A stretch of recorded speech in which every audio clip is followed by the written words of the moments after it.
Welcome back to Northern Tales, where silence is broken and every woman's story finds its way back to her own voice. Let's continue our story. This is part 2 of Wake Up, Safiya. When Safiya got home from work that day, she moved like always, quiet, careful. She and Mariam prepared dinner in silence, water running, a spoon against a pot. But inside her head, nothing was quiet anymore.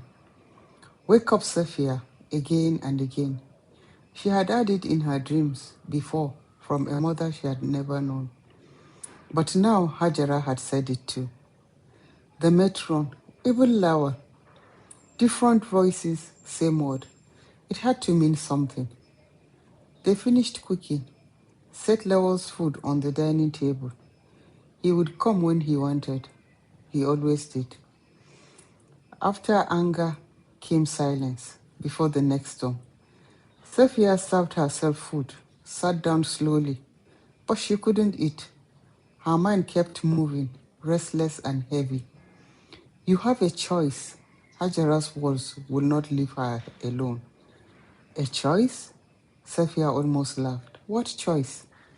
Her father had already thrown her away. There would be no second chance. And this house, this marriage, it was just like a prison with invisible walls.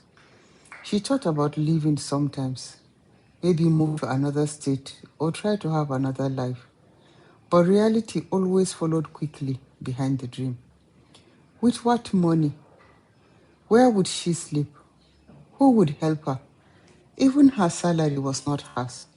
The alert entered Lawal's phone before she even saw it. Every naira belonged to him. Once she had asked for money to buy work shoes. The beating that followed had taught her a lesson. Since then, Safiya stopped asking for things, stopped wanting things. That was how survival worked. You kill your desires first. But lately, something dangerous had started happening inside her. Hope. It is small, quiet, but alive. Her thought drifted back to school, to the girl who got all A's in her WAEC, 320 in JAM. The girl who wanted to study medicine. She remembered how easily that dream had died. But another thought came slowly now. Maybe she should apply. Maybe even nursing. Not the old dream. Something smaller, safer, and definitely possible. At the PHC, one of the nurses had once mentioned universities abroad that offered online nursing conversion programs. Safiya had pretended not to care, but secretly she remembered everything. If she could study properly, earn more, become independent, maybe one day she would not need permission to breathe. Her heart beat faster. The problem was simple. Her phone, the screen was cracked. The battery barely lasted an hour. Sometimes it switched off on its own. It could barely open WhatsApp, talk less of online classes. Safiya stared into space.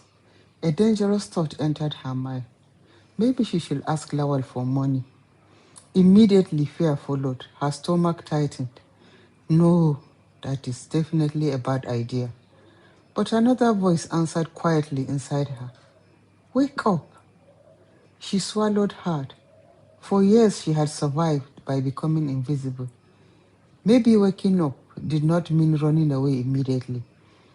Maybe it started with one small thing, one decision, one risk. Safiya lowered her eyes slowly. Then, for the first time in a very long time, she made a plan for herself. Tomorrow, she said, she would ask Lawal for a new phone. Lawal came home late that night. He did not say much. He ate quietly, washed his hands, and went to bed, as if nothing had happened the day before, as if fear was normal inside the house. Safiya lay beside him in the darkness, her eyes open. Sleep would not come. Every time she closed her eyes, her heart began to race again. A phone. Such a small thing, but in her mind, it had already become something bigger. It's a door. If she had a proper phone, she would study online, apply quietly, read at night, learn, maybe even live one day. The thought terrified her and excited her at the same time. For hours, she went back and forth inside her mind. Don't ask him. Ask him. Don't be stupid. Then she'll remember her mother. Wake up. Around 3 a.m., Lowell stared beside her. Tahajjud time, like always. Safiya sat up slowly. Her palms were damp. Lowell reached for his cap. Lowell! Her voice almost disappeared in the darkness. He looked up briefly. I need a new phone. There was silence. Then she quickly continued, so I can read. I want to apply to a school, an online course. Lowell stared at her for a second, then simply said no. It was flat, dismissive, as though the conversation was over before it began. He stood up to go to the bathroom. Sophia swallowed hard. Fear climbed into her throat, but something pushed her forward anyway. Please, she whispered. Can I use part of my salary to buy it? The room changed instantly. Lowell slowly turned his head towards her. A dangerous silence. Then came the insults. Sharp, ugly, and fast. You are becoming stupid, he said. Who is putting ideas in your head? You think because you walk, you are important. Safiya felt herself shrinking again, the old familiar fear returning. But then, something broke. Maybe it was exhaustion, maybe years of silence finally tearing up. Maybe she was simply tired of disappearing. But it is my money. The words came out before she could stop them. Even Lawal froze.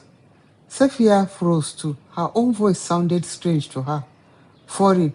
She had never spoken back to him before. Not once. The look on his face changed. Then he pounced on her. The first slap threw her sideways. Then came the kicks, the punches, the shouting, years of rage exploding at once. But this time something terrifying happened. Safiya fought back. Not carefully, not logically, wildly, like someone drowning. She hit him again and again. Even she did not understand what was happening. It felt like she had left her own body, like another version of herself had finally clawed its way out. That was the last thing she remembered. 3 days later, Safiya woke in a hospital bed. Pain hit her immediately, heavy, deep, everywhere. Her whole body felt crushed, as if a tractor had rolled over her and reversed back again. She heard voices nearby, faint at first. Her eyes opened slowly. The room came into focus bit by bit, and then she saw them. Her father and Lawal arguing. You raised a disobedient woman, Lawal snapped. I don't want her anymore. Safia's father looked furious. If you dare divorce her, he shouted, I will take you to court. You think I will stay quiet after this time? Lawal laughed bitterly. Then take her back. Is she not your daughter? Her father's face changed immediately. The anger weakened. You know my wife will not allow that. There was a pause. Just be patient with her. Safiya stared at them quietly, and in that moment, through the pain, through the dizziness, through the aches in her bones, something inside her finally died. There was no hope. The last illusion that her father will ever save her. Safiya was discharged 2 days later. She did not say much on the drive home, did not look at Lawal, did not look at her father. She simply sat there quietly, staring out the window like someone returning from a burial. Maybe she was. Maybe something inside her had already died in that hospital. The moment they got home, Safiya walked into the bedroom she shared with Lawal, opened the wardrobe, packed her clothes. Lawal watched her silently. For once, he did not shout. She carried everything to the sitting room, one small corner that would be hers now. She spread a thin mattress on the floor. She will use the girls' bathroom, then sleep in the sitting room. And from that day, she stopped being a wife. She stopped talking to Lawal completely, stopped cooking for him, stopped waiting for him, stopped asking questions. She moved around the house like a ghost, cold, quiet, untouchable. Even the girls noticed it. Something had changed, not outside, inside. A week later, she returned to work. Her body still hot. Her ribs ached when she bent. Her back burned at night. But inside, she felt strangely clear, like someone waking up from a very long sleep. Now she understood the message. Wake up, not from sleep, from surrender. Because if she did not wake up now, she would die slowly in that house. Not all at once, piece by piece, like discarded furniture left outside to rot in the rain. Used, broken, forgotten. And Sophia suddenly realized something terrifying. Nobody was coming to save her. Not her father, not the society. If she wanted another life, she would have to build it herself, one step at a time. 2 weeks before the end of the month, Sophia took permission from work for a few hours. Instead of going home, she went to the bank. Her heart nearly exploded the entire time. Every small sound made her nervous. At the customer care desk, she lowered her voice and said, I lost my ATM card. The woman nodded calmly, blocked the old card, issued a new one. Safia updated her account details, then finally removed Lawal's phone number from her account. Her hands trembled as she signed the form. It felt illegal, dangerous, but it also felt powerful. When she stepped out of the bank, clutching the new ATM card inside her handbag, it was the first thing she had truly owned in years. That night, Lawal returned home late. The girls had already cooked. After eating, he walked towards Safia in the sitting room. Come to the room, he said. Safia looked at him, then calmly said no. The word landed heavily between them. Lawal's face darkened immediately. What did you say? Safia said nothing. He began shouting, the old rage returning fast. And Safia knew exactly where this would end. She reached beneath her pillow slowly. Lawal stopped. Safia lifted the pillow. Underneath it were three kitchen knives from the set in the house. Lawal froze. Safia looked directly into his eyes, and in a voice so cold it barely sounded human, she said, the day you ever lay your hands on me is the day both of us will meet our Maker. There was silence, complete silence. For the first time since their marriage, Lawal looked afraid. Not angry, afraid.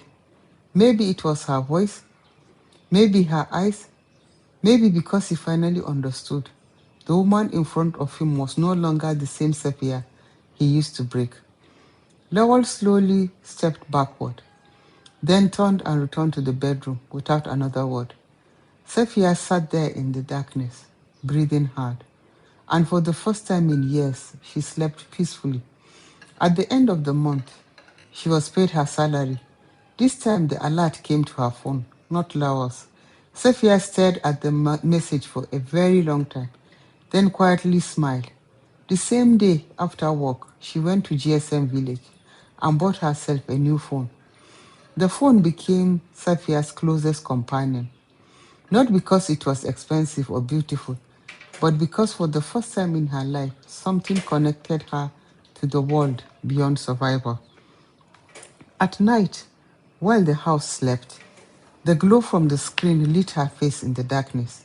She searched endlessly: online schools, scholarships, jobs abroad, Women who had started over at 30, at 40, at 50. Sometimes she watched nurses on YouTube, women in scrubs, confident, independent, women who looked nothing like the frightened version of herself she had been for years.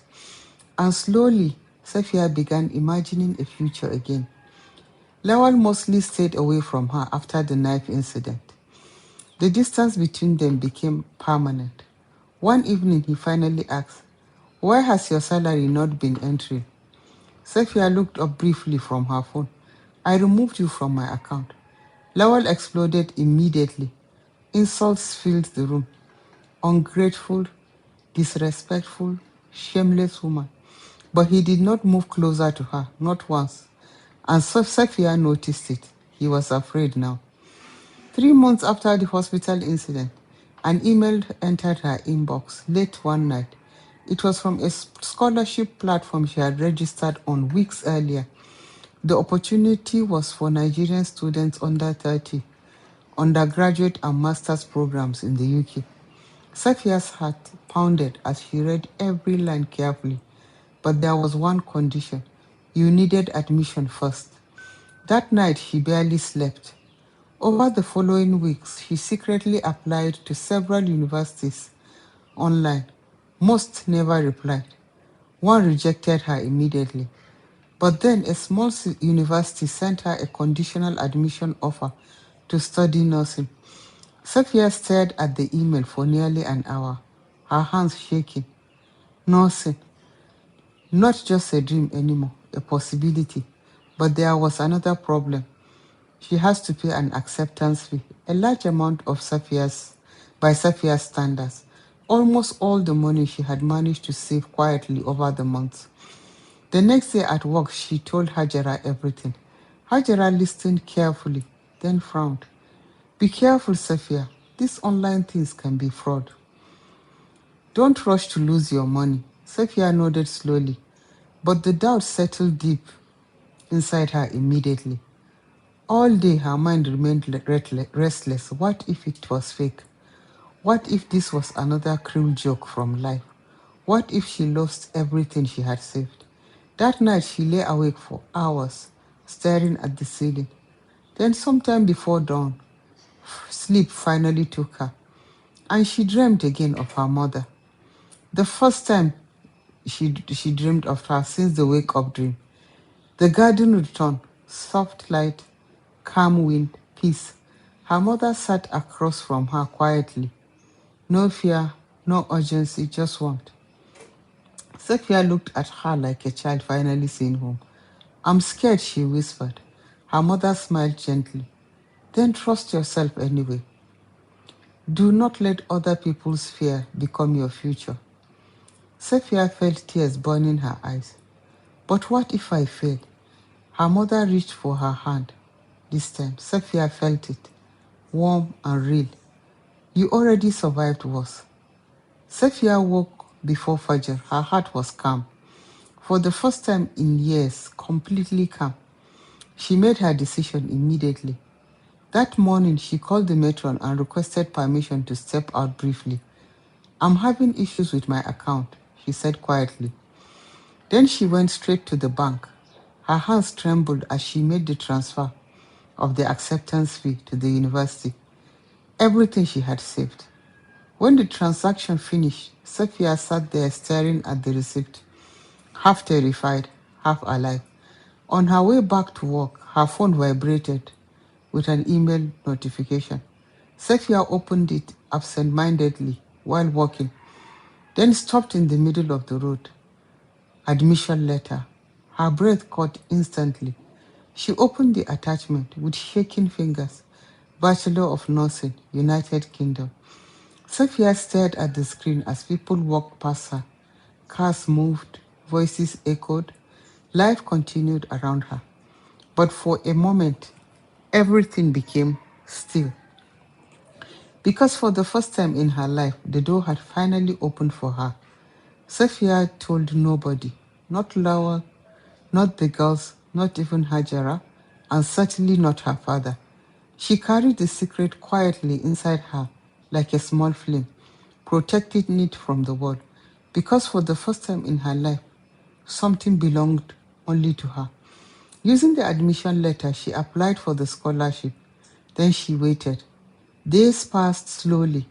Every time her phone vibrated, her heart jumped. Sometimes it was nothing, a bank alert, a random message, network promotions.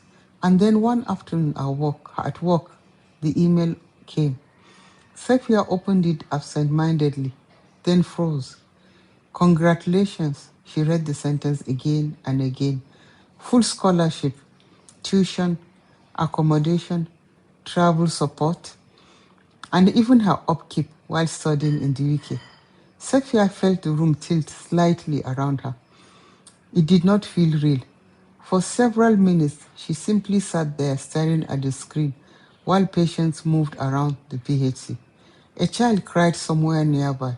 Someone called her name, but Safiya could barely hear anything because the life she thought belonged to other people had somehow reached her too. Everything began moving quickly after that.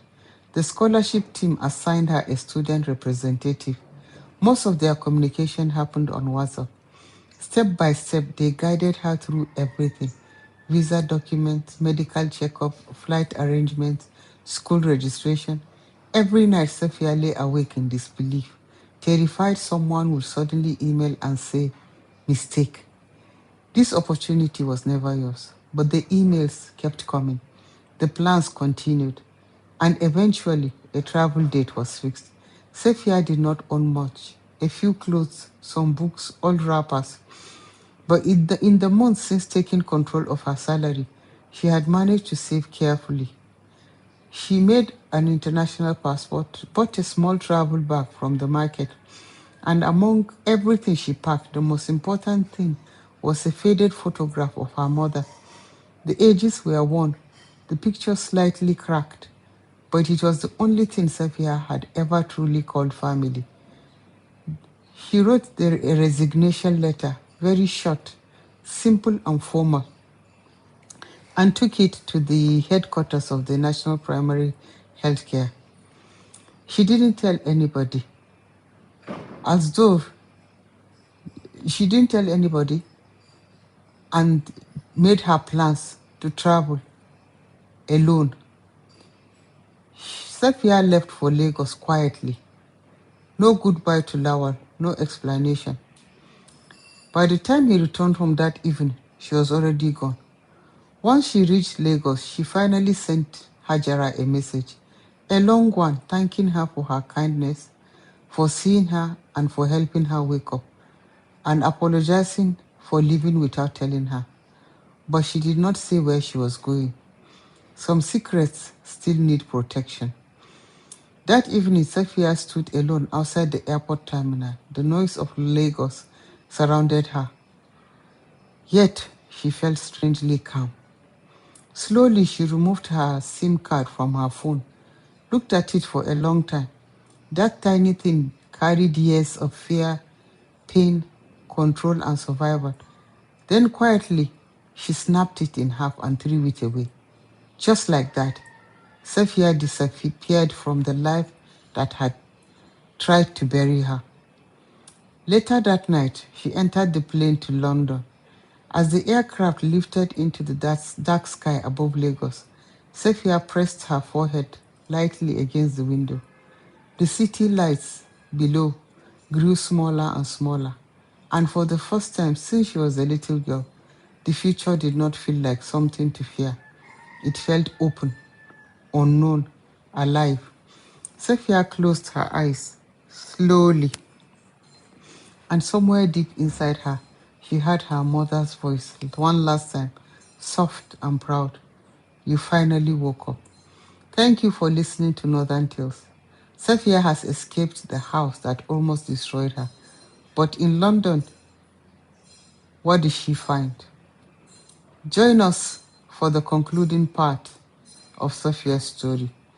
Don't forget to like, share, and subscribe. You have been listening to Northern Tales.